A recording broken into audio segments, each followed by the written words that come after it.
welcome to the first day of summer. Pretty amazing. Well, thank you for coming. I just want to make a point before we get going that the tune that you just heard was written by Bill Smith, longtime Salem resident who lived on High Street. And on the screen you can see I have a couple of photos of High Street from 1917 and then from 2021 that I took.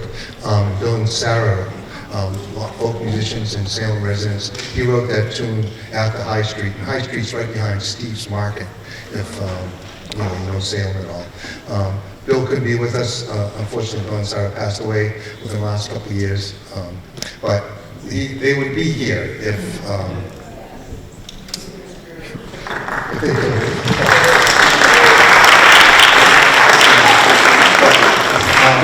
Thank you for coming. Just a couple of things before we get going.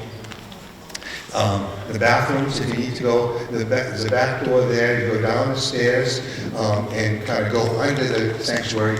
The bathrooms are right over here, so if you need to do that. Or there's a small one in the back over here. Well, thank you. Still, people are still coming in. Thank you. Oh, yeah, phones. Oh, yeah. If you have a phone, please turn it off. That'd be great because we're going to have a lot of great music. This is really going to be a variety show of music of Salem. Over the last 8 or 10 years, I produced and put together 2 books. One, Sea Music of Salem, and one just ballads and songs of Salem. And there's going to be a variety of these pieces from the book that all my friends that I invited are going to play, which is great. And so there'll be folk songs, and there'll be a hymn, and there'll be a song about the Salem Willows. So there'll be a variety of songs. So I think it'd be a pretty interesting show, at least I hope. I want to thank the Salem Cultural Council and the Mass Cultural Council for sponsoring this show. And I think Ziggy is here. Thank you, Ziggy. And Robin, thank you very much. It was great that they could happen.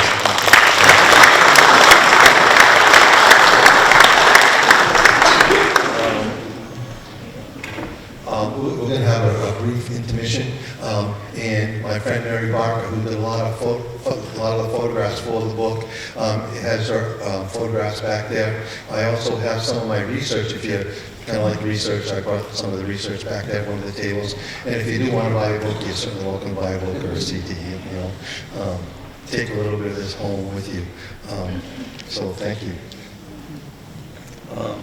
There'll be a few sing-alongs, so I expect that folks will sing right along and enjoy this and just enjoy yourselves here. But again, thank you. We're going to start with a couple, Larry Young and my wife Jennifer. We're going to sing a song called Susanna Martin.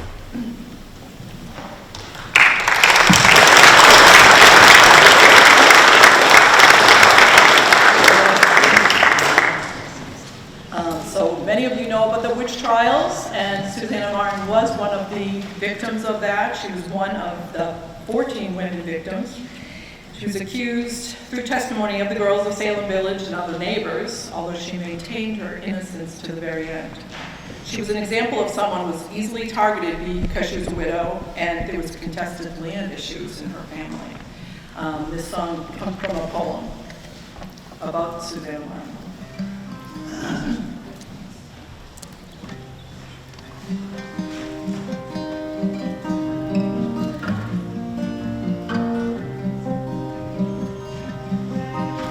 Susanna Martin was a witch. She dwelt in Amesbury.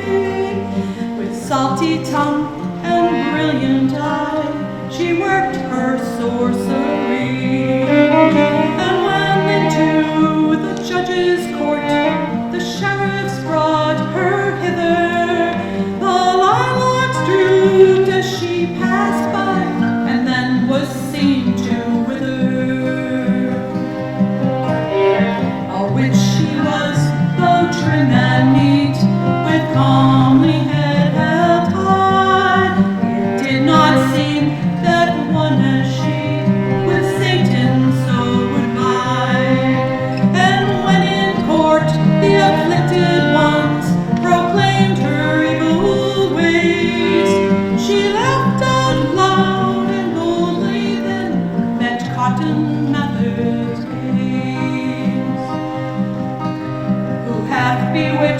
these maids, he asked, and strong was her reply. If they be dealing in black arts, thou know as well as I. And now the stricken ones made moan as she approached near. They saw her shape upon the beam, so none could doubt 'twas there. Neighbors round swore to the truth of her satanic powers, that she could fly o'er land and sea and come dry shod through showers. That night 'twas said she had appeared, a cat of fearsome mien, a voice she devil they had crowned to keep their spirits clean.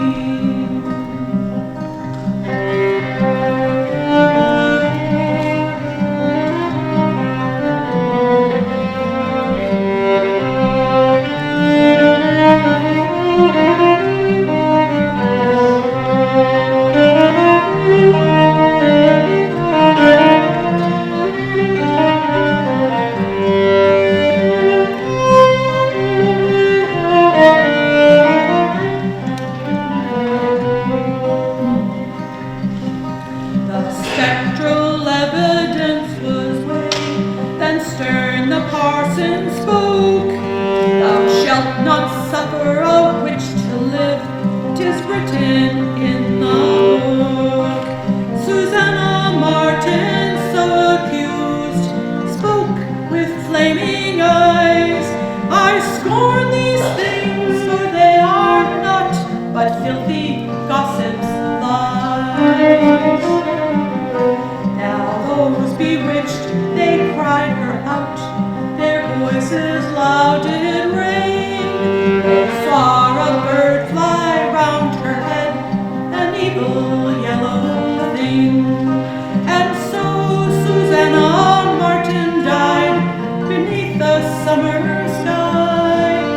And still in scorn she faced the rope, her comely head held high.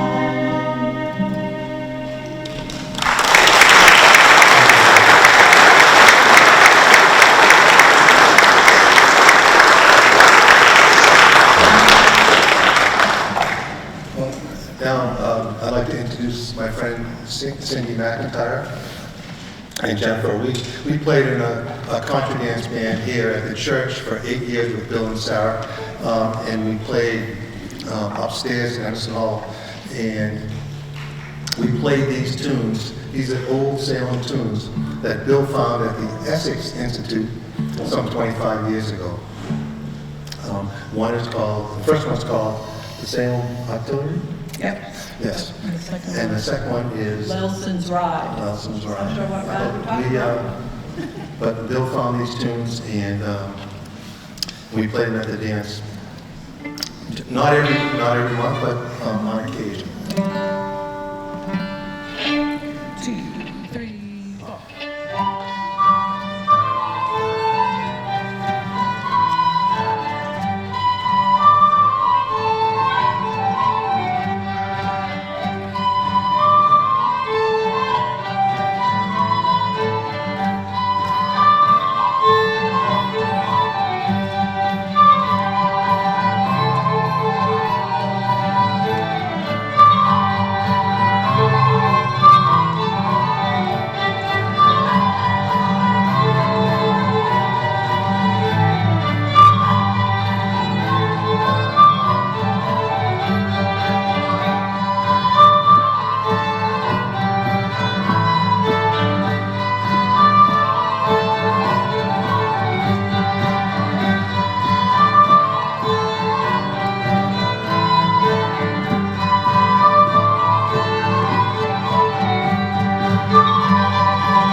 Salem Artillery. Now, the tomb was probably associated with a military organization here in Salem, but we really don't know at this point.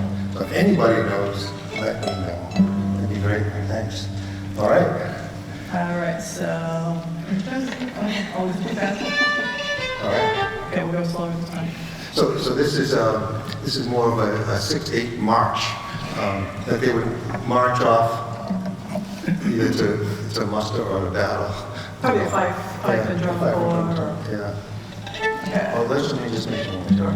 Show you two. Okay, good. 1, 2, 3, 4.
Well, thank you. So it is a live show, believe it or not. Well, Jim.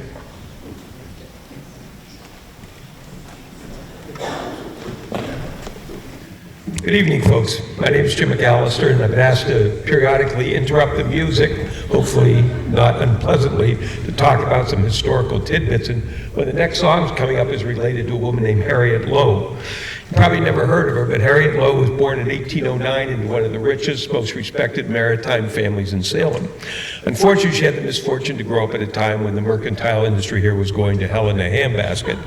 And by the time she was 21, the family had decided to do what a lot of the other big merchant families do and move to New York, to the deep water ports that had access to the interior. So the family moved down there and became very successful down there, but she didn't go with them.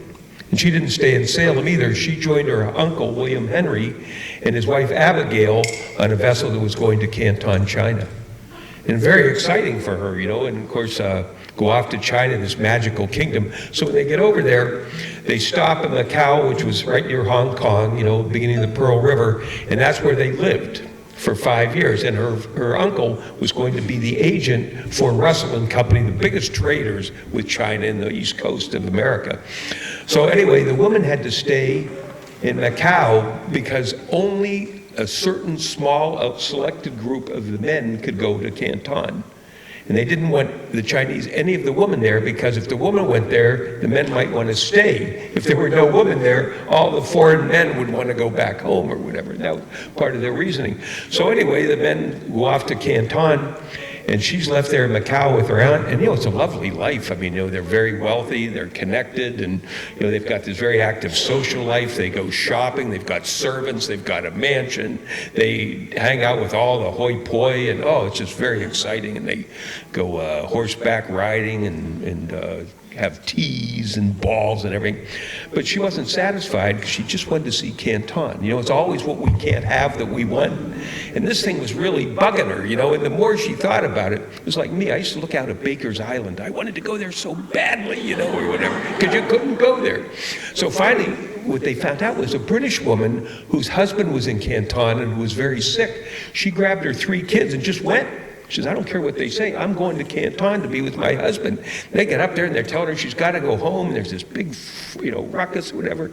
And there was almost a military skirmish that came out of it. Both sides were arming, you know, the Westerners and the Chinese, whatever. Well, in the middle of all this, they decide, Abigail and Harriet Lowe, they said, we're going to go. And they disguised themselves as men. Not very well, apparently, because they went to get on the boat to take them up there. And some of the men saw, you know, that they were women. But there was one woman working on the crew, and she sort of snuck them on, and they gave her $1, you know, or whatever. So they get up to Canton, and they went right for the factory. The factories were these buildings, which each country had one. You had to go there. The Chinese controlled everything about your movements. So they went right there, but they were caught almost immediately. So all the men knew they were there, and the Chinese authorities. So what the Chinese did, they said, get those women the heck out of here, or Russell and Company, the employer of the old man, will never be allowed to do business here again. So they turned around and they left. She was very disappointed or whatever, but she had gotten to Canton. And she went home and back to Macau, and she eventually wrote a 1,000-page diary, you know, really all her letters, you know, from her trip there. But so anyway, that was the big highlight of their trip. She got to go to Canton. It wasn't very quick, but anyway, so that's it. The next song, I'm sure, has to do with her.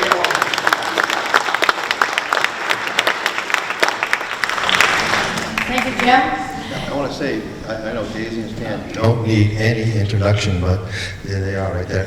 You know, and breathing and live, it's great to see them. Thank you. We're happy to have Larry Young join us tonight on this song. When I was working at the Peabody Essex Museum, one of my jobs there was docent coordinator, and it was always great to be able to have a story to teach the docents to make something in the museum come alive. And there was a beautiful portrait of Harriet Lowe, and I learned the story of Harriet Lowe, and I thought it would be one way to teach the docents about it would be to write a song. So I wrote a song about Harriet Lowe and her voyage on a ship called the Sumatra that took off in 1829 from here in Salem. And I think Jim pretty much filled you in on what happened, but here it is in song.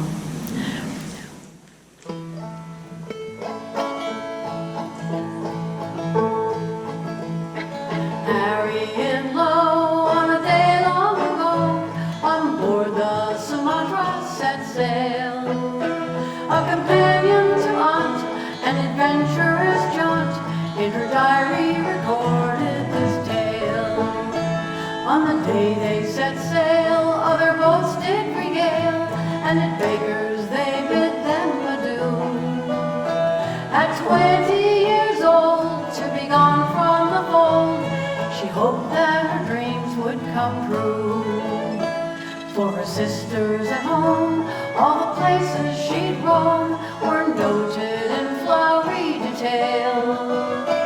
To sail night and day, the ports on the way, in comparison, Salem seemed pale.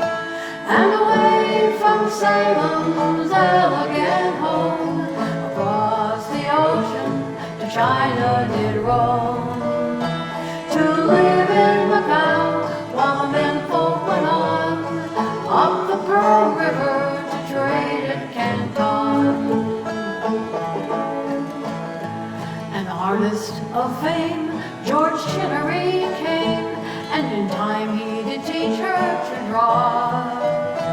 While Harriet learned, for excitement she yearned, but she had to adhere to the law.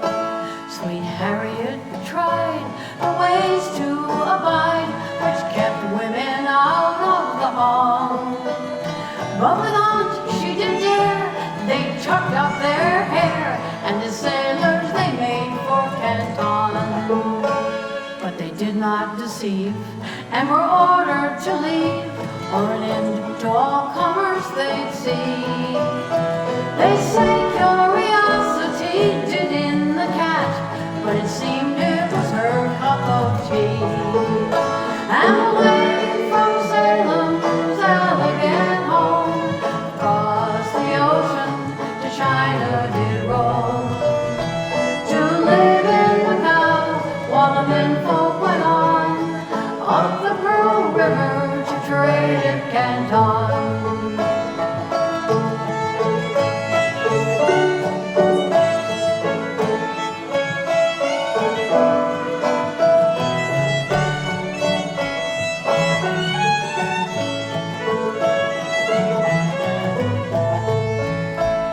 She looks at us all from her frame on the wall, dressed in her glamorous clothes. Now behold her sweet blush by George Chinnery's brush, as she smiles in her innocent pose.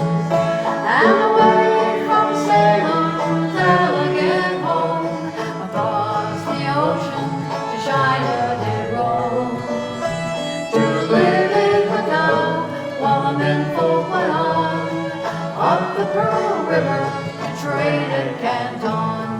Up the Pearl River to trade at Canton.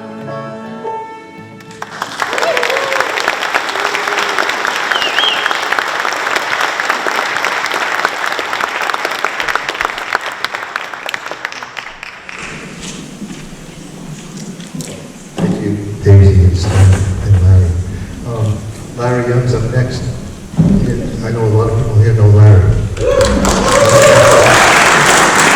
One thing I learned about Larry, he has a second home at O'Neill's right down the street. If you go down the cellar where he puts his speakers, there's a little bed right there. So if you need to see Larry for some reason, that's where he is. So, sorry, Larry. But Larry's going to sing a song called The Escape of John Webb, or Billy Broke Lots. And it's about Salem residents who bought a saddle on the docks of Salem using a counterfeit bill printed a Rhode Island currency. And John Webb happened to be a print master, so he would print counterfeit money.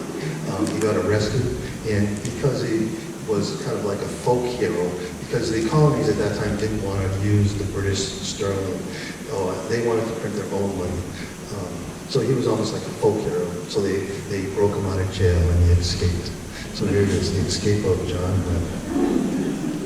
And it's got a chorus, and you look like a singing crowd to me. Billy broke locks, and Billy broke bolts, and Billy broke all that he came nigh. Billy broke locks and Billy broke bolts. Billy broke all that he came nigh. Try it. Billy broke locks and Billy broke bolts. Billy broke all that he came nigh. Second half. Until he came to the jailhouse door, and that he broke right manfully. Until he came to the jailhouse door, and that he broke right manfully. Put the whole thing together, it's Billy broke locks, Billy broke bolts, Billy broke all that he came nigh. Until he came to the jailhouse door, that he broke, and that he broke right manfully.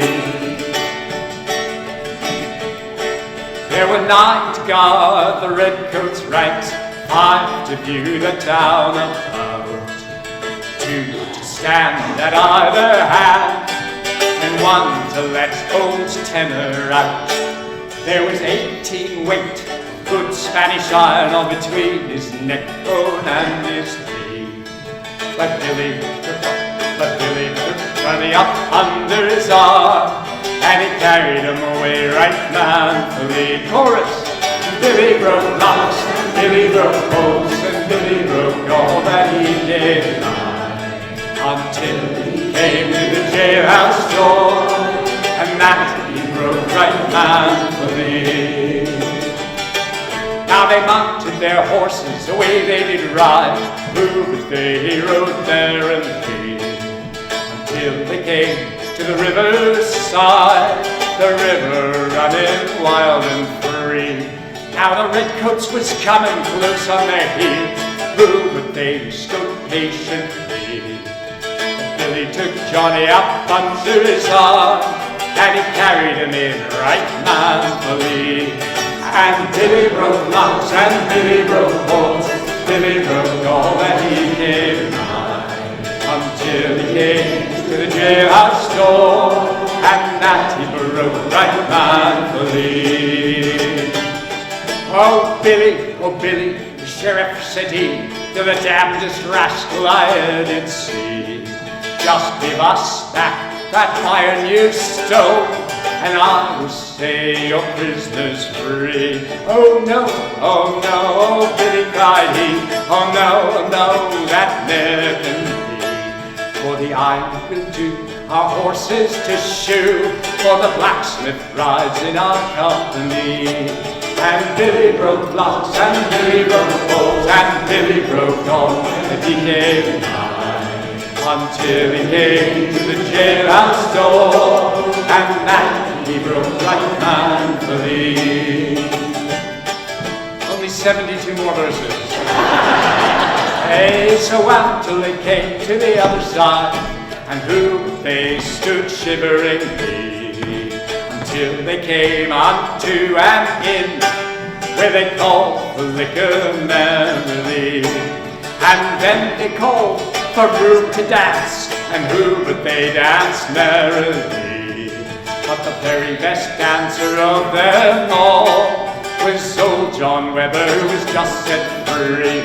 And Billy broke locks and Billy broke bolts, Billy broke all that he came nigh, until he came to the jailhouse door, and that he broke right manfully. Billy broke locks and Billy broke bolts, Billy broke all that he came nigh, until he came to the jailhouse door, and that he broke right manfully.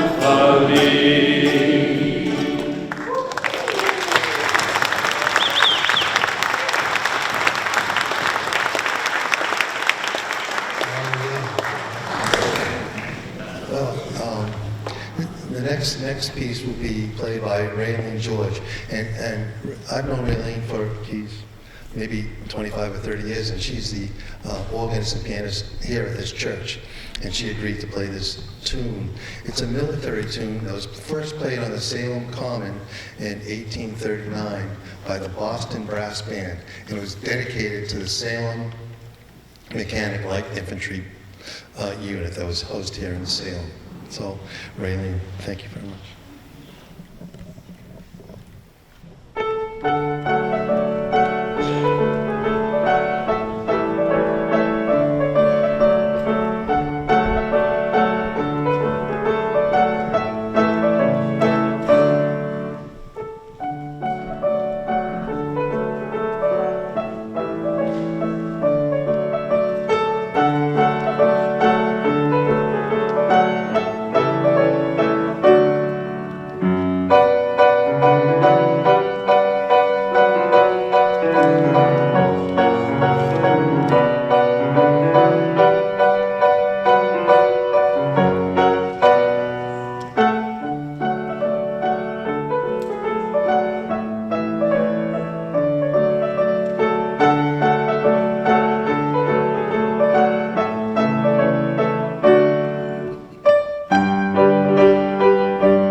Who knew? Who knew? Thanks, Ray Lane. That was wonderful.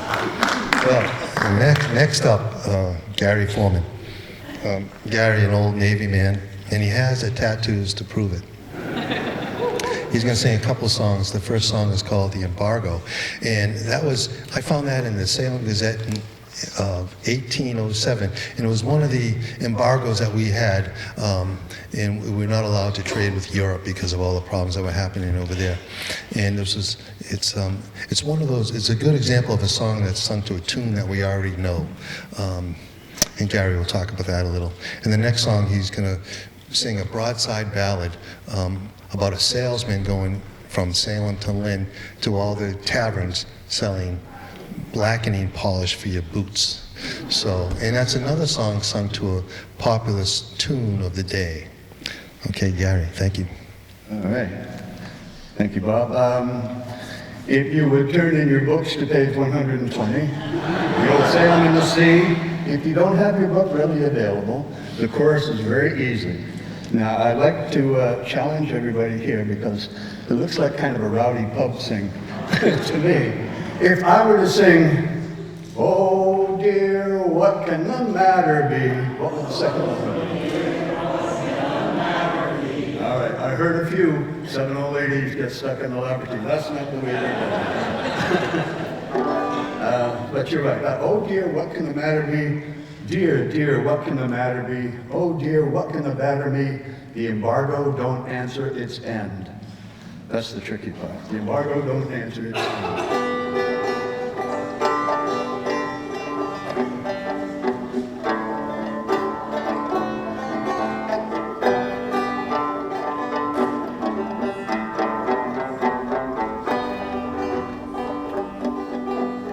Oh dear, what can the matter be? Dear, dear, what can the matter be? Oh dear, what can the matter be? Margot don't answer its head.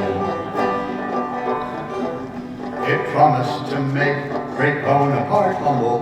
It promised John Bull from his woolsack to tumble, and not to leave either a mouthful to mumble, and Arnaud to make their caps doff. And it's oh dear, what can the matter be? Dear, dear, what can the matter be? Oh dear, what can the matter be? Margot don't answer its head. The people are left in the dark yet to stumble, their patience worn out, no wonder they grumble, while daily they see their posterity crumble, and hope their condition to mend. And it's oh dear, what can the matter be? Dear, dear, what can the matter be? Oh dear, what can the matter be? Margot, don't one more time. And it's oh dear, what can the matter be? Dear, dear, what can the matter be? Oh dear, what can the matter be? Margot, don't answer its head.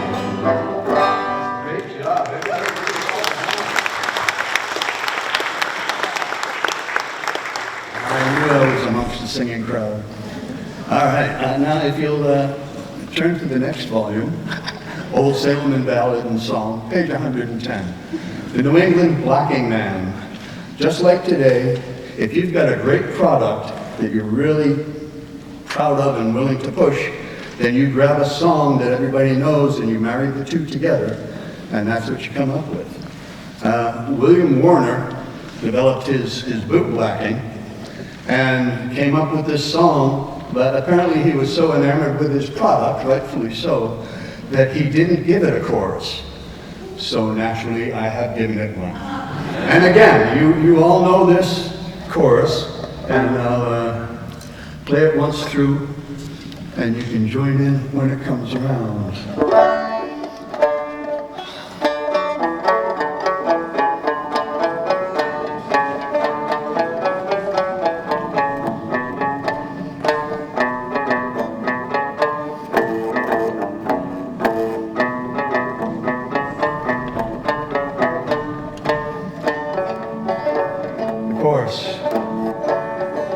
Yankee Doodle, keep it up, Yankee Doodle dandy. Mind the music and the step and let the girls be handy. That's your part. You'll know when to come in. When James and Nana Dad, John Gray came to with one tumbler tracking, to his polished stand one day and bought some of my blacking. Their boots were greased the night before, but as the brush was handy, they found that Warner's polished it for Yankee Doodle dandy. Yankee Doodle, keep it up, Yankee Doodle dandy. Mind the music and the step and the girls be handy. I went into a saloon and there sat Tom McCracken. He told his friends just up from Maine about my union blacking. The friends' boots soon were bright as his, and down the street ran Andy. He shouted as he went, hurrah for Yankee Doodle dandy. Yankee Doodle, keep it up, Yankee Doodle dandy. Mind the music and the step and the girls be handy. Bill Butterbilt came from the farm and told his darling kitty that he would see the elephant when he got to the city. Don't go too near, the maid replied. No, keep clear of brandy. But bring home Warner's polished though, my Yankee Doodle dandy. Yankee Doodle, keep it up, Yankee Doodle dandy. Mind the music and the step and the girls be handy. When Warner's agent went to win, the polished men did hail him. They cheered him for the song he sang, and so they did in Salem. They stole a box and sung a verse, and then the dime seemed handy. For people always like to hear of Yankee Doodle dandy. Yankee Doodle, keep it up, Yankee Doodle dandy. Mind the music and the step and the girls be handy.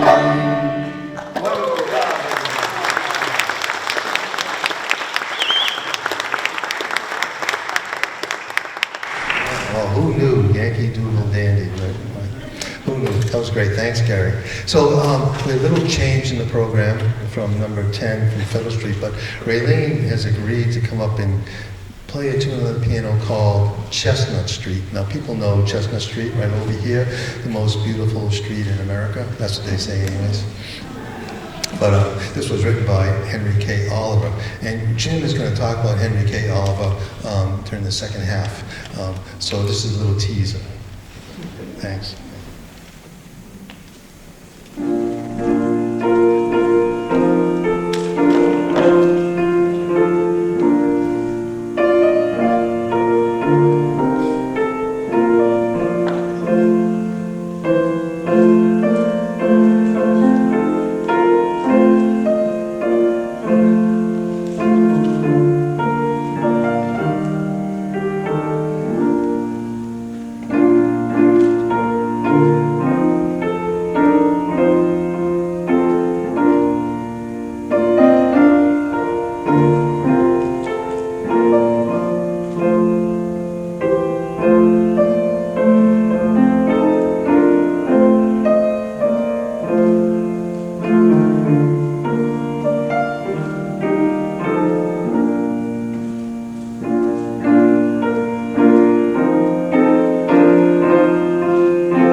Salem's maritime industry lasted for more than 2 centuries and many, many generations of mariners. And one of the better-known mariners who were still standing at the very end in the 1870s when the trade crippled to a halt was a guy named Edward Trumbull. In fact, 100 yards from where we're sitting, you can see his name on the outside of one of those historic Salem plaques, and I think 100 Federal Street. And Trumbull, during the course of his career, lasted about 40 years. He made 22 voyages, And these voyages weren't, like down to the Indies and back. These were extended voyages over to Africa, into the Mediterranean. And he specialized in the trade with Zanzibar. And the Zanzibar trade had been really developed by a guy named John Bertram. You've all heard of Bertram. And in the early days, you went to Zanzibar for gum copal, which was cleaned down at the bottom of Turner Street and used for making varnish. And then eventually, one of the big trade items from Zanzibar was hides, because we had this booming leather industry. So that was just about the only trade route that Trumbull ever plied during his long career. And you'd go to Zanzibar, and then you might fiddle around in the Mediterranean. And he spent about the last 16 years of his career on a vessel called the Taria Topan. And it was one of the last 2 vessels ever to return to Salem from an international voyage or whatever. So Trumbull had a very good career. He was on the Taria Topan for 16 voyages, 7 of them as a mate, and the last 8 or 9 for as the master. So he retired from sea and did a few other things. And everybody know where Webb is? Webb Plumbing Supply on Bridge Street. That was a Salem storage warehouse. He ran that when it was first built, before it was Webb or whatever. But Trumbull never lost his connection to the maritime world. And he was a member of the Salem Marine Society. Everybody know them? They've been around since prior to the Revolution. And in fact, he was master of the Marine Society, the Commodore, so to speak, from 1916 till he died in 1934. He had a very long life. And the Salem Marine Society owned the Franklin building, which predated the Hawthorne Hotel on that site. And they agreed to sell their building to the Salem Hotel Corporation with the stipulation that they get the hotel built in a year or 2. And when they were doing this whole process, Edward Trumbull, who was master at the time, they sent him in to negotiate with the members of the Salem Hotel Corporation for the right to build a headquarters up on the roof of the hotel. And for anybody who's had the pleasure of going up there, it's one of the charming little secrets of Salem, and it's a replica of the ship's cabin. And Trumbull not only worked out the arrangements to have it built up there and maintained in perpetuity on the site, but he also designed it. And that cabin is one that he was very well familiar with. It was the cabin from the Taria Topan, where he had served for 16 years. And he brought in an architect named Philip Horton Smith to help him with the work, whatever. So it's got the teak floors and the cedar walls and the cedar ribs or whatever. And so he designed that, and it's sort of his last salute and farewell to a ship that he had known so well in an industry that had been so much a part of his and Salem's lives. So, but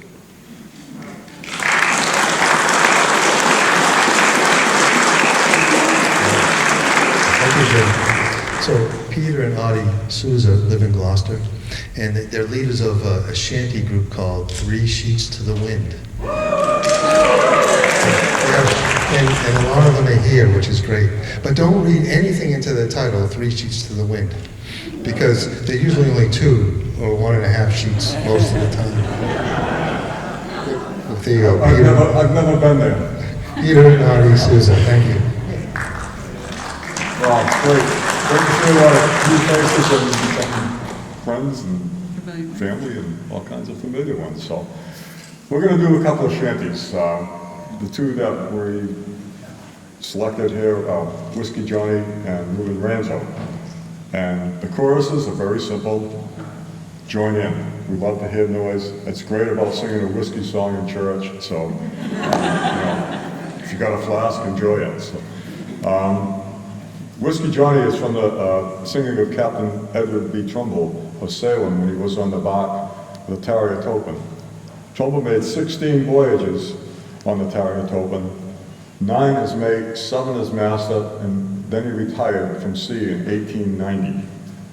This is part of the Carpenter collection, and he was noted in that, both of these songs for his participation in these shanties. So, whiskey is the life of man, whiskey Johnny, I drink whiskey when I can. Whiskey for me Johnny, I wish I had some whiskey now. Whiskey Johnny, a tipper up and down should go. Whiskey for me Johnny, oh whiskey kill my poor old man. Whiskey Johnny, oh whiskey from a rusty can. Whiskey for me Johnny, whiskey made my mammy cry. Whiskey, Johnny. Whiskey made the bosun sigh. Whiskey for Johnny. Whiskey kills a whole ship's crew. Whiskey, Johnny. I hope whiskey kills me too. Whiskey for Johnny. Oh, the verse. I thought I heard the old man say, Whiskey, Johnny. One more heave and then delay. Whiskey for Johnny. Up, oh, up, the shot must go. Whiskey, Johnny. Let the wind blow high or low. Whiskey for Johnny. We're bound away this very day. Whiskey, Johnny. We're bound away for Mobile Bay. Whiskey for Johnny. We're bound away for Mobile Bay. Whiskey, Johnny. A screwing cotton all the day. Whiskey for Johnny.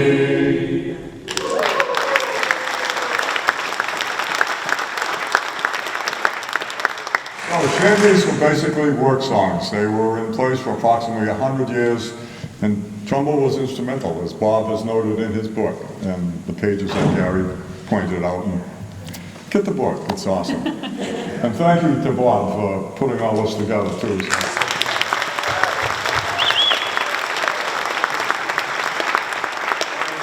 Bonnie's going to do a song.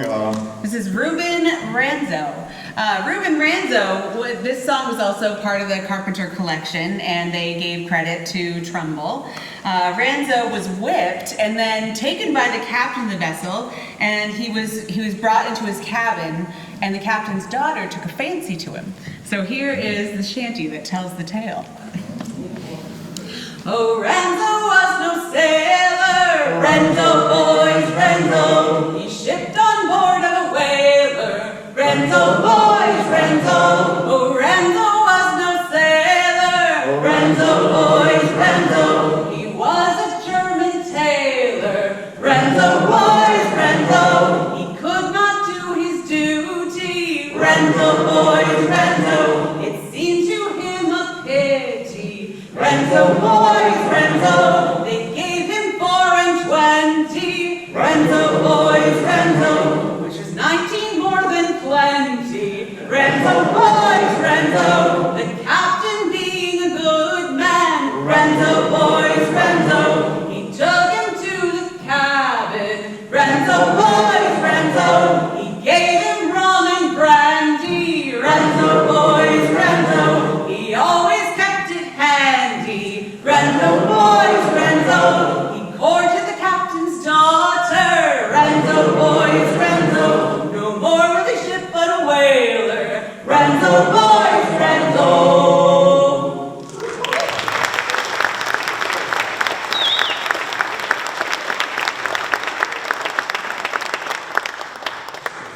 Thank you, Peter and Artie. So the plan is this. We're going to have a 5-minute intermission. And Mary's going to come up here for 10 minutes, okay? So remember that.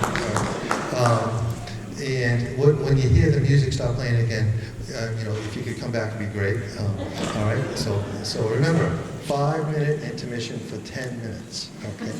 And I want to introduce Mary Barker. Mary is a great photographer. She just came back from the Galapagos Islands, and she has hundreds of pictures from there, and she's a very, very good photographer. She did a lot of the photographs that are in the book. So she has a little display down there, so if you want to peruse some of her stuff.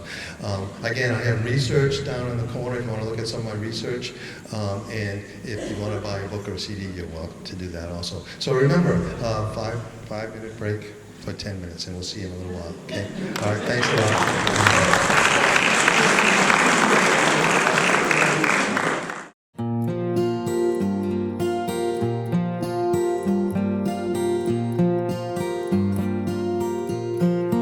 The harbor's cold and dark and gray here on this fine September day, as I slowly make my way out to my boat at the head of the bay.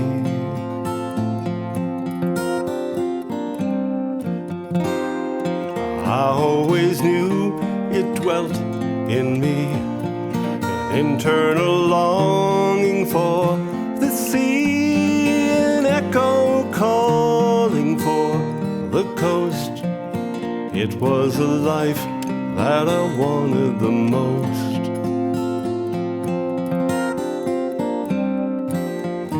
Living in a seaport town, tide comes in, tide goes down. I marvel at the life I've found when you're living in a seaport town.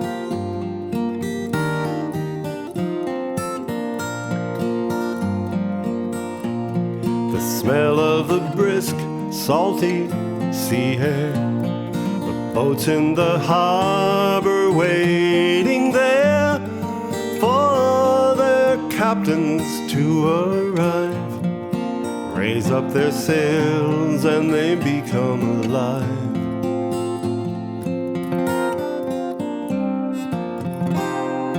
And I have found the finest friends on whom my sanity depends. They're hard-working, loyal and true.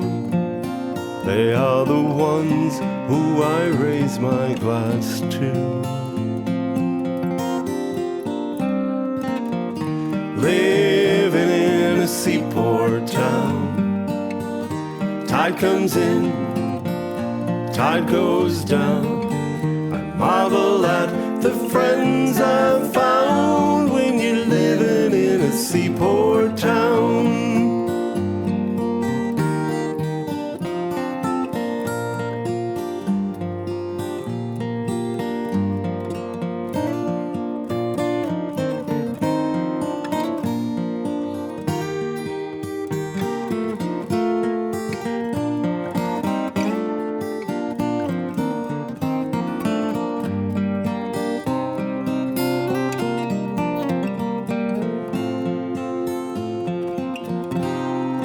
This seaport town, it is my home. New England brick and wood and stone, the wild Atlantic rolling on, lifting my heart from the dusk till the dawn.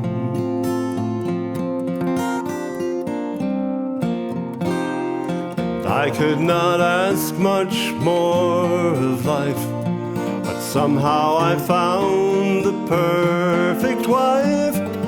Love astounds in many ways. Here we'll remain till the end of our days. Living in a seaport town, tide comes in, tide goes down. I marvel at the love I found when you're living in a seaport town. Living in a seaport town.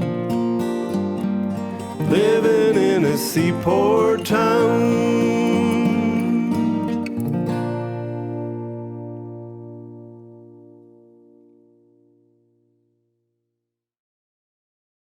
The song that we played at the end of the intermission was a song written by our friend Jerry Ryan, a Salem resident. He wrote that song, Living in a Seaport Town. It's a contemporary song, and Jerry couldn't be with us tonight, but he's a friend of a lot of folks here. Yes. He's a longtime Salem resident, and I asked him about the song, and I said, "Is it really about Salem?" You know, and he really wasn't sure. It's just, but the concept of living in a seaport town. He lived in Salem, and he really kind of set the scene for what it's like living by the ocean with the ships, sailing ships, and that. So, thank you. All right. Well, welcome back. Thank you for following my order of 10-minute break. You know, thank you very much. That was great. I stole that joke from Brian O'Donovan, just so you know. You know,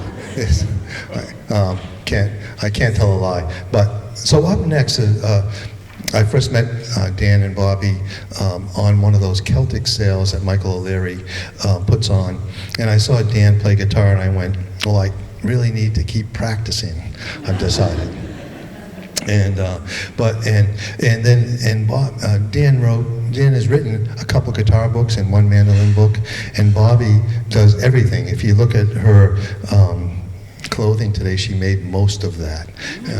And she's a videographer, a writer, a songster, and she's writing a new book, and I can't remember the name of it at this point.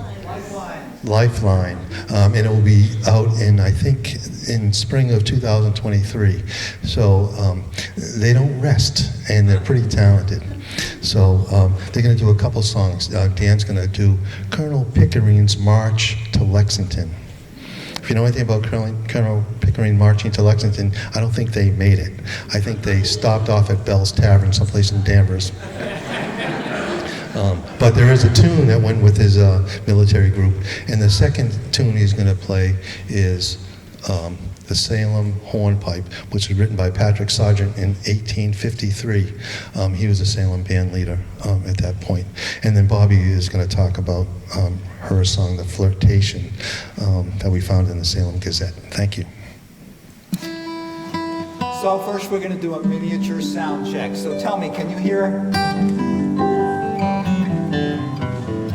Can you hear that? What notes did I play? We'll play something on there. Say something. Hi. Could you hear her say hi? Okay, so we are going to do Colonel Pickering's March to Lexington along Route 128, combined with a tune from the next century, but I thought I should mention that in the 18th century, a lady from a good home might play a keyboard instrument, or they might play an English guitar, like the cittern that Larry Young was playing in the first set, or she might play a harp. However, she would not play a violin or a flute, because that would require raising the elbows and exposing the underarms.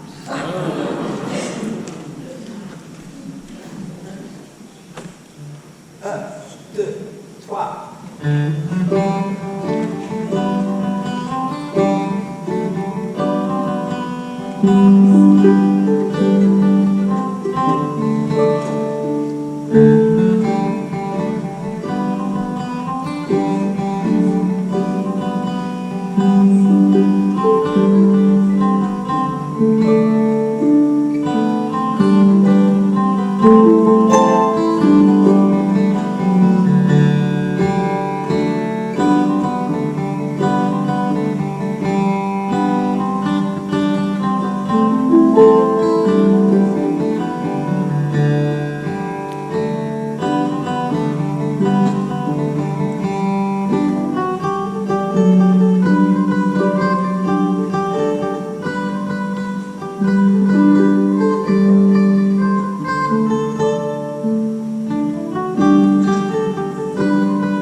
Well, another thing in the 18th century was that a song might be published and it would just be the lyrics.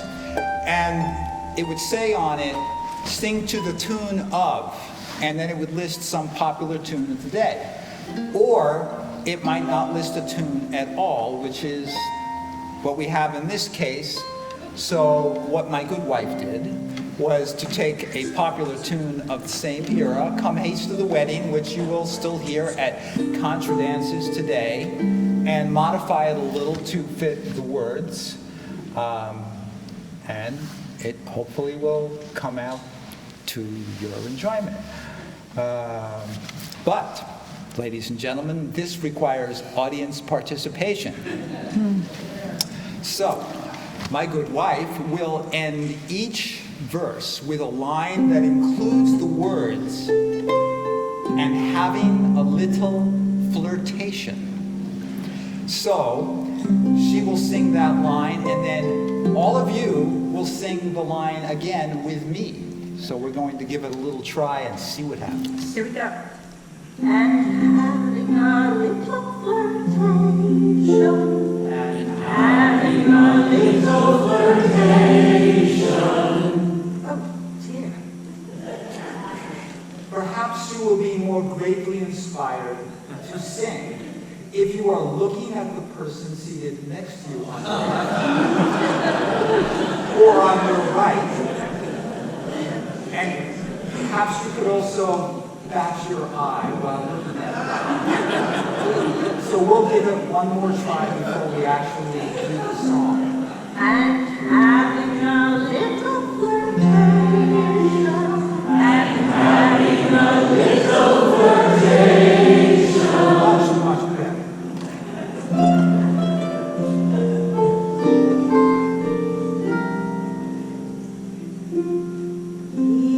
Dear pretty ladies, who now in your gay days so merrily take your diversion.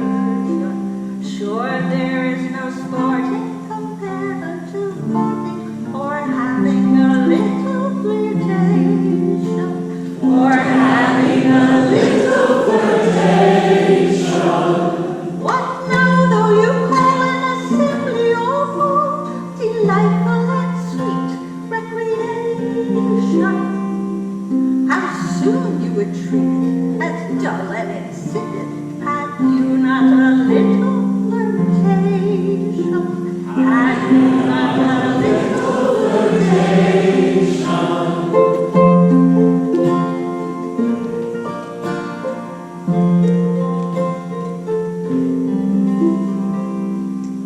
In church or street or wherever you meet the object of your inclination. Oh, is it not pleasure beyond any measure to have a dear little flirtation? To have a dear little flirtation. There's you, and there's you, and there's you, madam, too, and there's you with your sly situation. You all look so shy, but you cannot deny that you're fond of a little flirtation. You're fond of a little flirtation.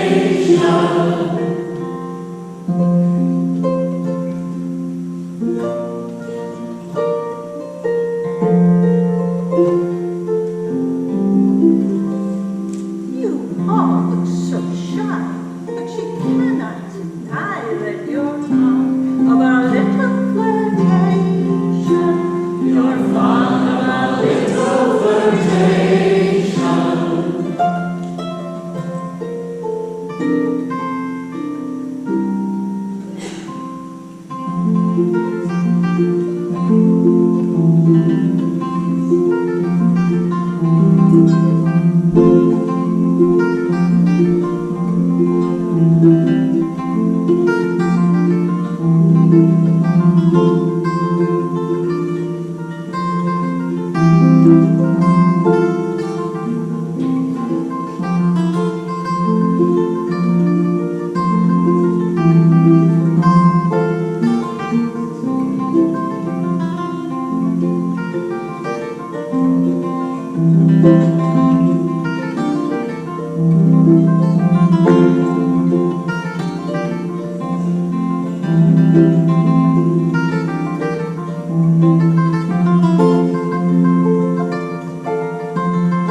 Playing is the easy part. This is the hard part.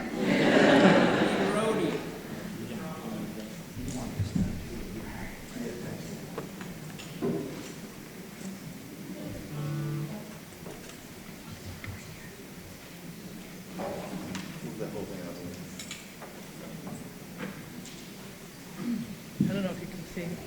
She didn't show the Harriet Lowe. I don't know, people in the front. Here's that lovely portrait that was made by George Shinnery, who was a artist there when she lived there. Or did she? Yeah. Isn't that beautiful? Oh, sorry, so much reading through the camera. Here she is, Harriet Lowe herself. There's some, if you're interested, the library has about 3 books speaking of her Jen, use the toy. mic. There's, the library has books about Harriet Lowe if you're interested.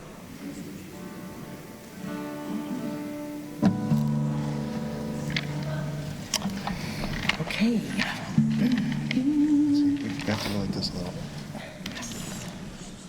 All right. We turn to an apprentice. They said I should speak more in for speaking. I'll sing back there. We're turning to the apprentice in Salem. Two young lovers meet in her parents' house before he goes away on his apprenticeship. This could have been considered a night visiting song, but it wasn't a ghost. He's a real man. But it still could be considered a night visiting song. Apprenticed in Salem.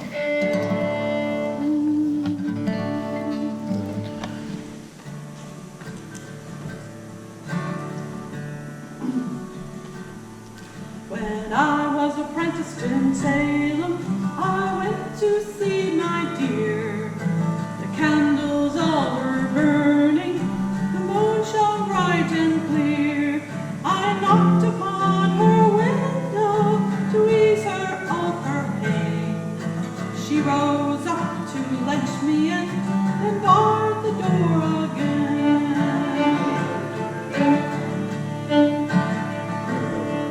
Said I like your well behavior, and this I often say.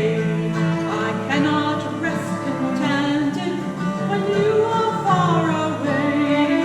The roads they are so muddy, we cannot walk about. So roll me in your arms, my love, and hold the candles out.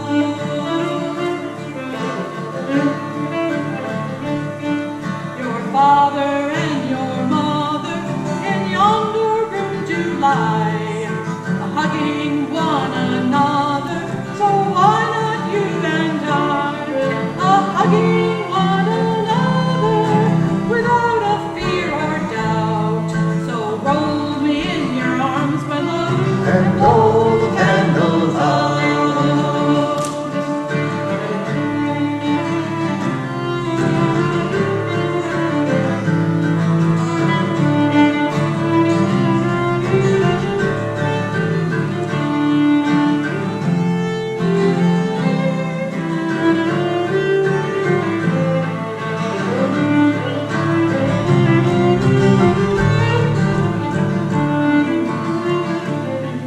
And if we prove successful, love, please name it after me. Treat it neat and kiss it sweet and tap it on your knee. And when 3 years are over, my time it will be out, and I will pay my debt to you by blowing the candles out.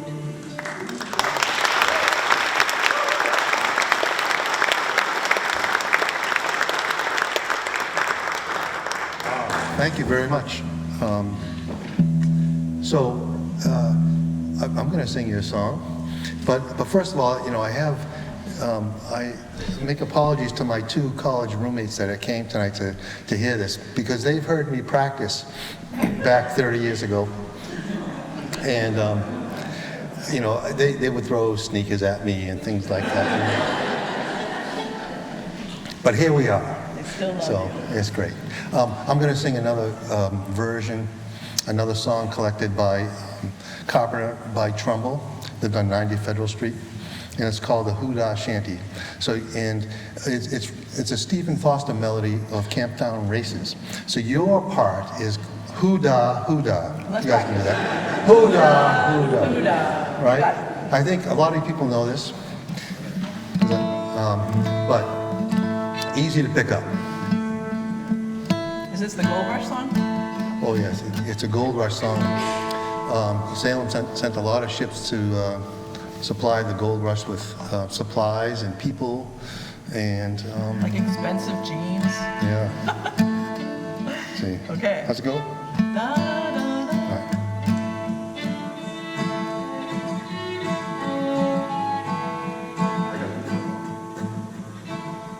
I walked down the Liverpool street, hoodah, hoodah, pretty young girl I didn't need, oh, hoodah, hey. Low boys, boys, California, there's plenty of gold in the world untold on the banks of the Sacramento. There's plenty of gold in the world untold on the banks of the Sacramento. They can sing one. Sure, do it. Well, her waist was thin, her eyes were gray. Hoodah, hoodah. She looked at me, she turned away. Oh, hoodah, hey. Blow, boy, blowing, California. Plenty of gold in the world untold on the banks of the Sacramento. I'd asked if she would come aboard. Hoodah. She said she would not break her word. Oh, hoodah, hey. Oh, he's blowing, California. There's plenty of gold in the world untold on the banks of the Sacramento.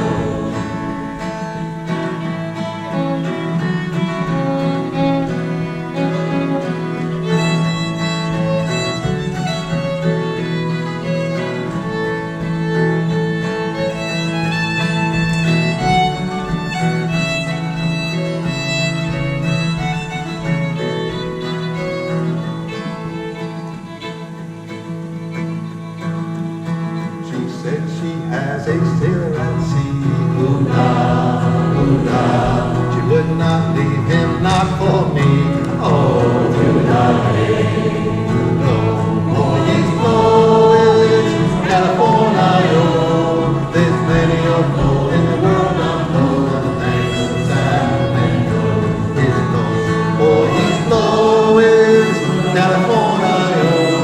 There's plenty of gold in the world untold on the banks of the Sacramento. Thank you.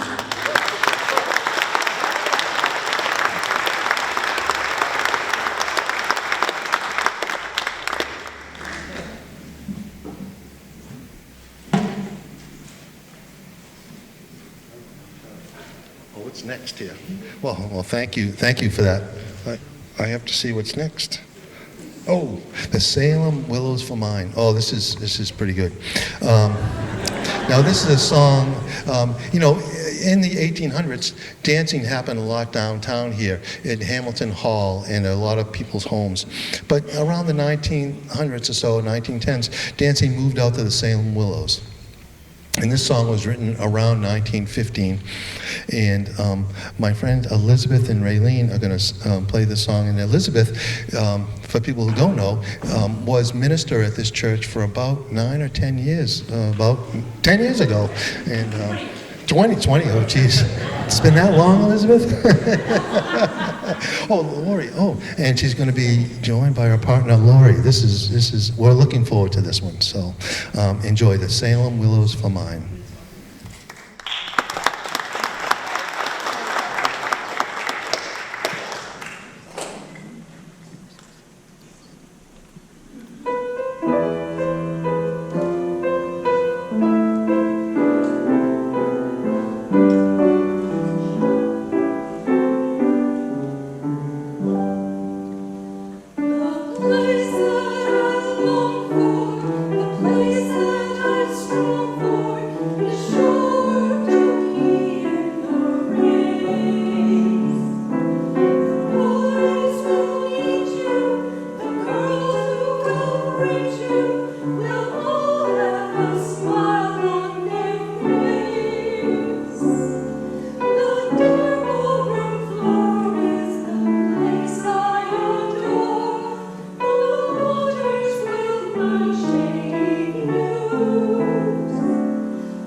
Well, wasn't that great? Great. Thank you. Well, Jim is up. Jimmy. Moment of silence for Salem Low and the chop suey sandwich, huh? I never had one, but it's yeah. So Salem has been home to or produced many really brilliant people operating in a field of endeavor like Elias Derby, the mariner, the merchant prince, and Samuel McIntyre, the architect and carver, Alexander Graham Bell and Thomas Watson in the world of invention, George Parker, game company. But, of all the people I've ever encountered in my travels through history, I've never run into anybody as extraordinary as Henry Kimball Oliver. And Henry Kimball Oliver was born in Beverly, 1800, grew up in the Boston area, and got out of Harvard. He went to Harvard when he was 13 years and 8 months old, so but not uncommon back then, I guess. But he got out of Harvard and he became a teacher in Salem. He ran his own school for 14 years and was supposedly the best in the region. And at different points during his career, he served as superintendent of schools in Lawrence and Salem both. While he was going through his educational career, he was also in the military, working his way up through the ranks of the Mass Militia, and from 1844 to 1848, he was the general of the Massachusetts Militia. And then he decided to abandon that career, and he went off to Lawrence, which was a modern city, and he became the CEO of one of the big mills up there. And while he was serving in that capacity, he also found time to be mayor of Lawrence and the state representative for Lawrence. And so then he ran for treasurer of Massachusetts, and he won, and he held that position during the Civil War, was responsible for paying all the soldiers, right, et cetera. And then after the war, one of the governors of Massachusetts set him as a one-man committee, well, not really, but to look at the child labor situation and develop like a Bureau of Standards and Laws. So he did that, and when he was done with that, the next governor came along and they said, we really need to develop a Bureau of Labor Statistics, and you're our guy. So he did that, you know, and he just had one career after the other, but his real love was music. And in fact, if you open this hymnal, what page, Bob? I'm sorry? What page is it on here? It's on page 290. Yeah, 290. Too bad, big mistake. But the reason for that, this poem, or this hymn that he wrote, Federal Street, is often on page 138, because he lived at 138 Federal. Yeah, so, but anyway, his mother had a beautiful voice, and he did as well, even in his 70s. He started playing the flute when he was at Harvard, then he became an organist, and he played organ for 39 years at churches here and in Lawrence. And he played other instruments as well. And he was an avid member and supporter of things like the Handel and Haydn Society, the Salem Glee Club, the Salem Mozart Club. He was like a one-man band, whether he was playing or supporting, right? He also composed a lot of religious music, and he put out two books, right, Bob, full of religious music. And the most famous one was Federal Street. And he wrote it, and he was going to name it after his wife, and somebody said, nah, you. And so he named it after his street, Federal Street. And so a lot of, you know, as I said, hymnals is on page 138, but every year after he died, the Salem Cadet Band would stop in front of his house during the Memorial Day parade, even after he was gone, but his daughter was still living there, and they would play Federal Street. And she clapped and cheered, but she couldn't hear. She was deaf or whatever. But anyway, really an amazing guy. So his knowledge of musical instruments put him at one of the international expositions with Alexander Graham Bell, you know, like judging mechanical equipment. And while he was there, wherever it was, South America somewhere, he got a text or a telegram from the people of Salem asking him to run for mayor. He's 76 years old, he's retired. So he says, all right, I'll do it. After 3 more terms, he says, that's it, please, don't ask me anymore, or whatever. So really an amazing human being. And are you gonna play Federal Street? So there you go.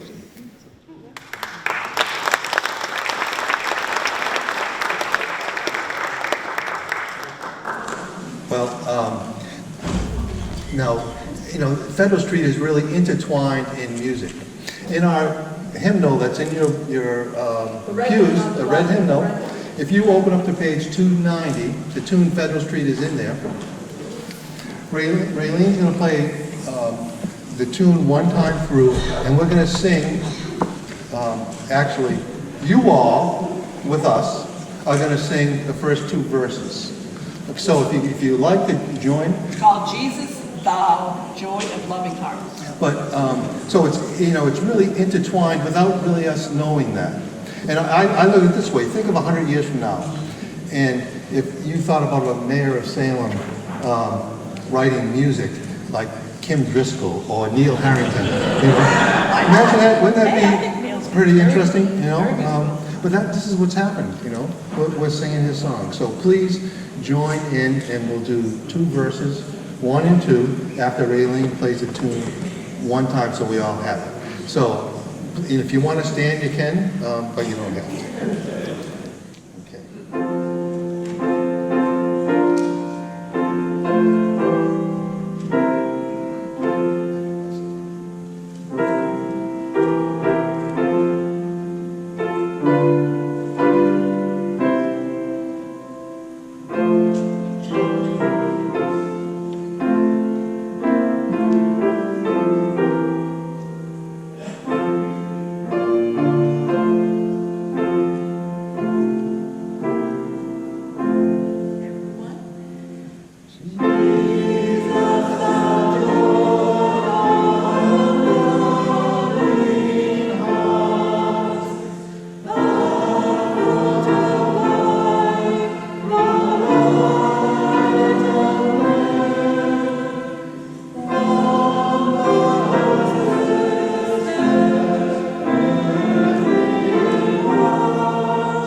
Getting tired of this?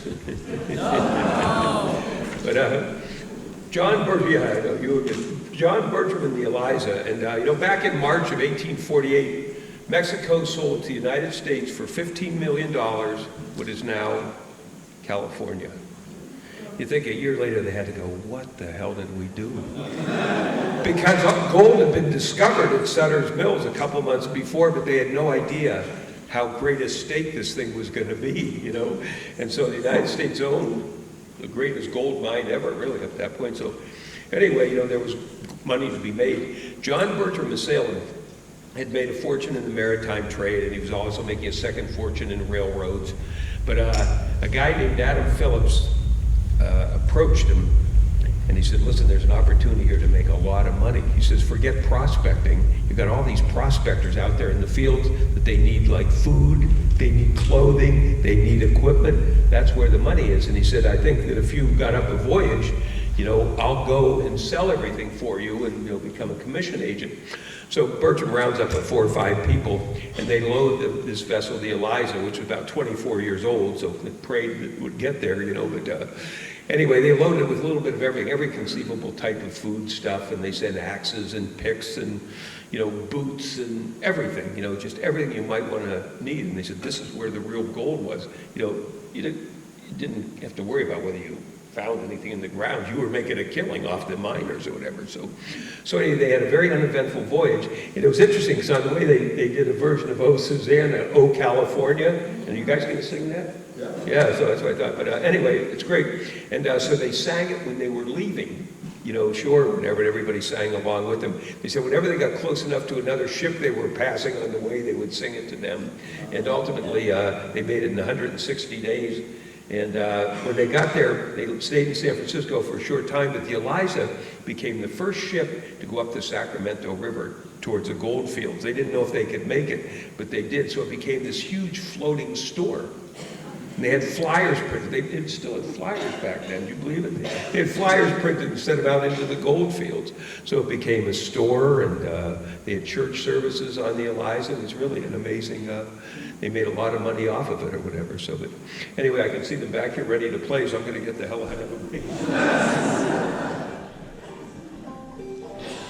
It's all about the gold rush.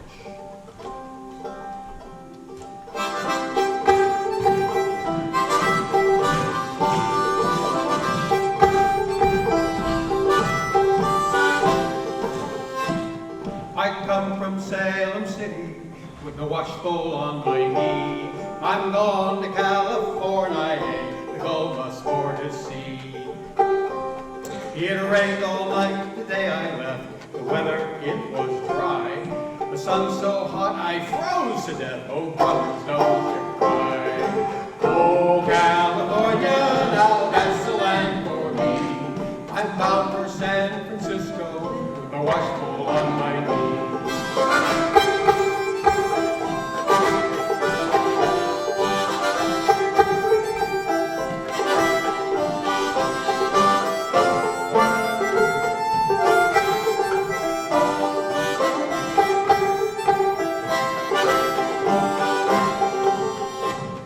I jumped aboard the Eliza ship and traveled on the sea. And every time I thought of home, I wished it wasn't me. The vessel reared like any horse that had oats of wealth. I found it wouldn't throw me, so I thought I'd throw myself. Oh, California, now that's the land for me. I'm bound for San Francisco, with a washbowl on my knee. Oh, California, now that's the land for me. I'm bound for San Francisco, with a washbowl on my knee.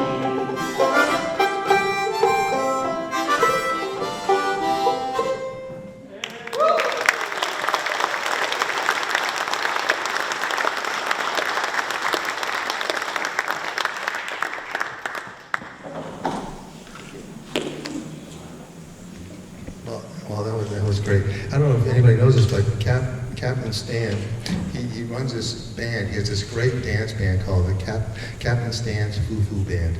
Now, if you want to know more about it, just go on YouTube, Google that, and you'll know more about it. You'll see a lot of dances in there that you probably have seen here. Yeah, all right. That was fun. That was a fun night. That was a fun night. Thank you. Well, we have three more pieces. Michael's going to do a couple songs and then one last song. Michael O'Leary, a very good friend of Jen and ours, that we've known each other for about 15 or 16 or 17 years. I can't remember. 20 years? Wow. Well, life moves on, doesn't it? But Michael's a very good friend of ours, and you'll love his singing. I know that. So, thank you.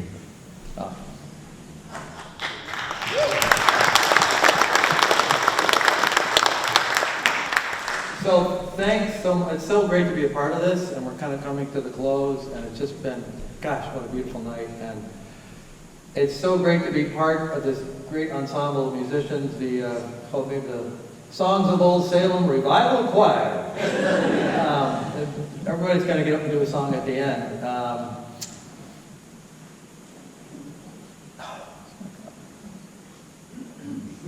So the songs,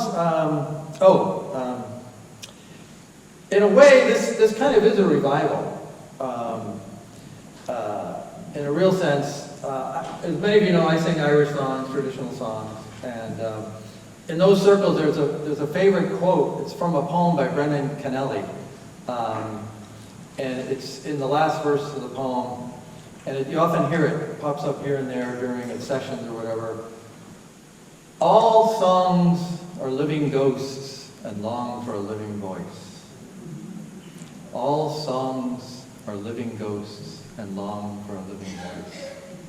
And in a way, we've been reviving all these ghosts tonight. Bob brought them to light in his books and all his incredible research. And with people's voices and you singing along too, we're kind of bringing these songs back to life. So it is kind of a revival, and it's almost like a seance of songs. And what better place for that than Salem, Massachusetts? So I'm going to do a couple of songs. They're pretty well known, but I'm going to do versions you've not heard before. And it's just a treat to do these songs. One is, you can see it in the program if you've got it, Lord Franklin. And Bob found a version of it over at the Phillips Library in a journal, Edwin Humphrey from the ship The Ringleader, and he sent me a copy of it. He took photos of it, and it's amazing to just look at this from 1858. You wonder, like, when's the last time this saw the light of day? And beautiful handwriting, penmanship, and for those, a lot of you know about Lord Franklin, but some of you don't, or maybe need a refresher. In 1845, he set out from England with two ships, the Terror and the Erebus, to find the Northwest Passage, the great pursuit of that era, to find the passage around through the Arctic, north of Canada, because it would be a shortcut to the Orient, as Jim was, trips to the Orient could take, Asia could take, 4, 5, 6 months, and but they left in 1845, were never heard from again. But then that's when all the expeditions to find them started. And there was expedition after expedition after expedition. It's amazing when you look into this. And it was a story of the day. It was one of the big stories of the day. And of course, they wrote songs about it. That was kind of the TikTok of the day, was write about and pass it around. And that was kind of the information, telling the news and history and song. And the song that's come down to us that people know, it's only like 5 verses, but the original ballad that this is taken from is 12 verses. The one that Bob found is 10 of those 12, but they're not in the same order. There's different phrases, different words. It's really its own song. And who knows where Humphrey came up with it? Did someone sing it to him and he wrote it down? Or it's so interesting to think about this. So I'm going to start with that song.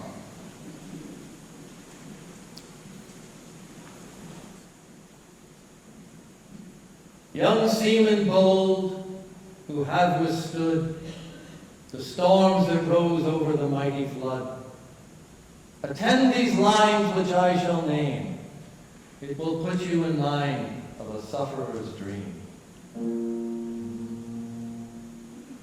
As homeward bound on the mighty deep, lay in my hammock I fell asleep.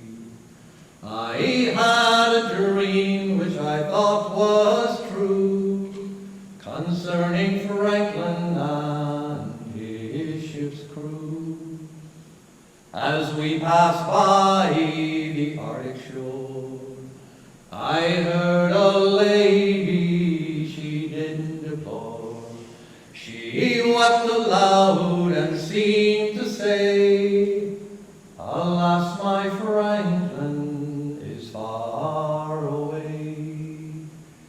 It is long since a ship of fame that bore my Franklin o'er the main, with 100 seamen bold and stout, to find a northwest passage out, to find a passage around the North Pole, where the lightning flash and loud thunder roll.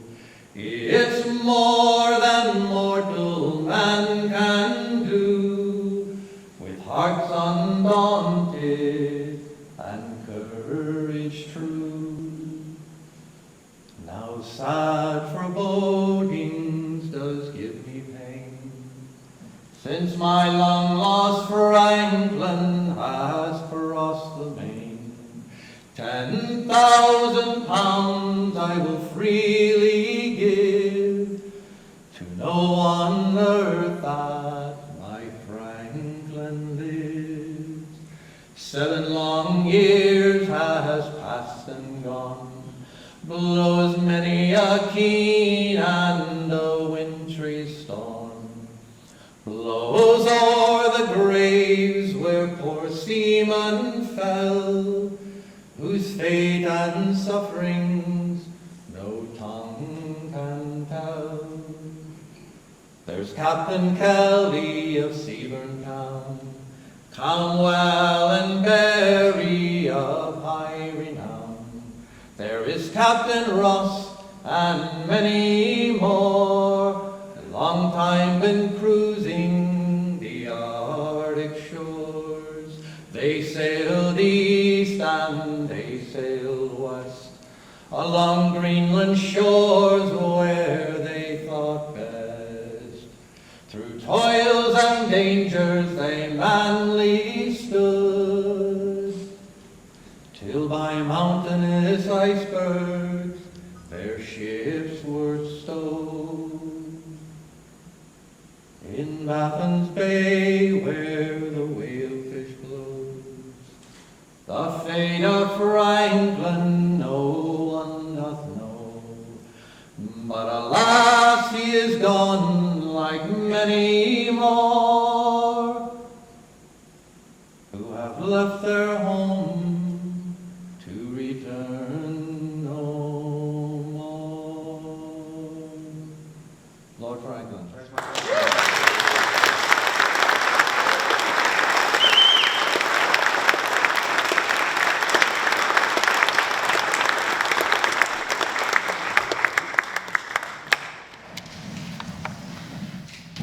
You know, with the great vibe here tonight and the down-home feel to this, I've been half expecting Garrison Keillor to come out and do a spot for Powder Milk Biscuits, or Ye Old Pepper Candy Shop, America's oldest candy store, home of the Gibraltar and the Blackjack, or maybe Captain Stan's Happy as a Clam Chowder.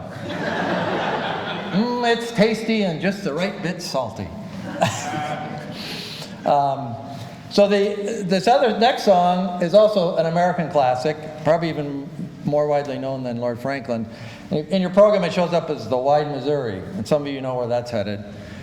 It's one of my favorite songs. It's Shenandoah. It's a version of Shenandoah, of which there are, I've been finding out lots of versions of that song. And some songs, it's not even the Missouri, it's the word misery. And it's not Shenandoah, it's Shandar. And there's different melodies to it. And again, Bob, this was Trumbull, right? Yeah. Trumbull, and James Madison Carpenter, who collected this from him in 1927, a version of it called The Wide Missouri. And I love this song just for what it is, as we all do. But for me personally, it's also about the first 30 years of my life, right at the time I moved to Massachusetts, I was turning 30.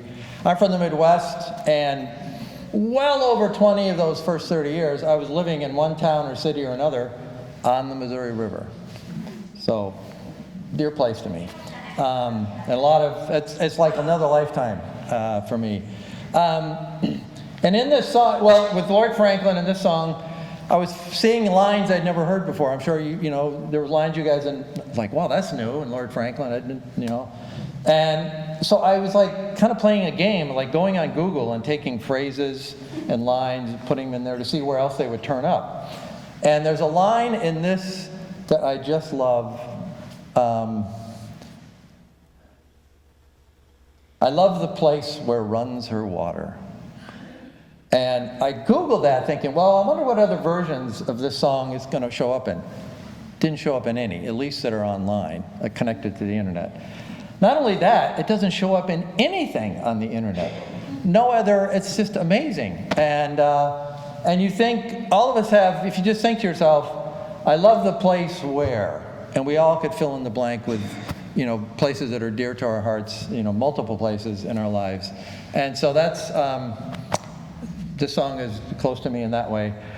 So if I can hit my mark with I told Raylene this joke, a joke that circles around in Irish trad circles. How can you tell when a traditional singer is at the door? They can't find the key and don't know when to come in.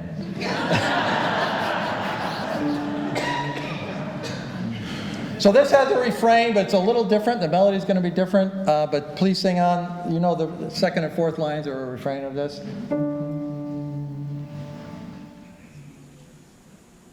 Oh, Shenandoah, I love your daughter. Hooray away! It's going to be too high. Rolling, it's a little too high. I didn't hit the low one. Oh, Shenandoah, I love your daughter. Hooray away, you rolling river. Oh, Shenandoah, I love your daughter. I'm bound away on the wide Missouri. Missouri is a mighty river. Hooray away, you rolling river. I love the place where runs her water. I'm bound away on the wide Missouri. Oh, Shenandoah, I'm gone to leave you. Hooray away, you rolling river. Oh, Shenandoah, won't you be sorry? I'm bound away on the wide Missouri. Oh, Shenandoah, I long to hear you. Hooray away, you rolling river. Oh, Shenandoah, I'll never forget you. I'm bound away on the wide Missouri. We're bound away this very day, sir. Hooray away, you rolling river. Heave her up and let her go, sir. We're bound away on the wide Missouri. We're going today to cross the water. Hooray away, you rolling river. We'll take with us the old side wheeler. I'm bound away on the wide Missouri. We're sailing down the Mississippi. Hooray away, you rolling river. We're going out by Eads Jetty. I'm bound away on the wide Missouri. Missouri is a mighty river. Hooray away, you rolling river. I love the place where runs her water. I'm bound away on the wide Missouri.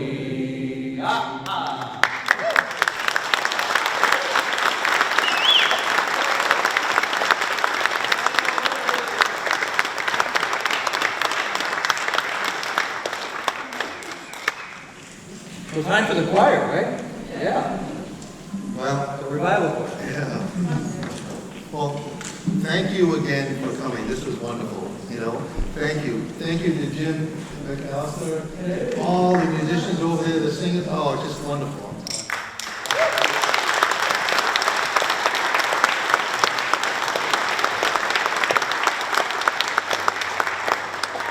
And thank you to Mike and Annie and Eric and yeah, for all the sound. It was wonderful.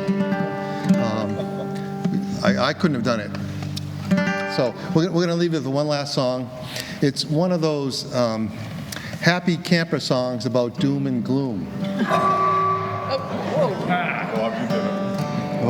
So you'll probably know it. The chorus I put in the program booklet. You know, and I want to say thanks to Darlene, because Darlene helped me edit one of my books, so that was great. Yeah. We all set there, Michael?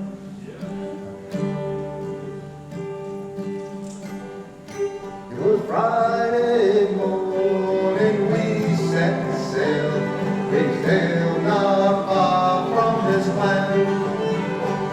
The captain, he spotted pretty mermaid with a comb and a glass in her hand. And the ocean waves do roll, and the stormy winds do blow. We poor sailors are skipping at the top, while the landlubbers lying down below, below, below. While the landlubbers lying down below. And up stepped the captain of our gallant ship, and a well-spoken captain was he. I had me a wife in Salem by the sea, and tonight a widow she will be. And the ocean waves will roll, and the stormy winds will blow. We poor sailors are skipping at the top, while the landlubbers lie down below, below, below. While the landlubbers lie down below. Then up stepped the cook of our gallant ship, and a greasy old rascal was he. I care much more for my pots and my pans than I do for the bottom of the sea. And the ocean waves will roll, and the stormy winds will blow. We poor sailors are skipping at the top, while the landlubbers lie down below, below, below. While the landlubbers lie down below. Then up spoke the cabin boy of a gallant ship, and a dirty little brat was he. I have friends in Salem town that don't care a half penny for me. And the ocean waves will roll, and the stormy winds will blow. We poor sailors are skipping at the top, while the landlubbers lie down below, below, below. While the landlubbers lie down below. And then our ship, she went 3 times around when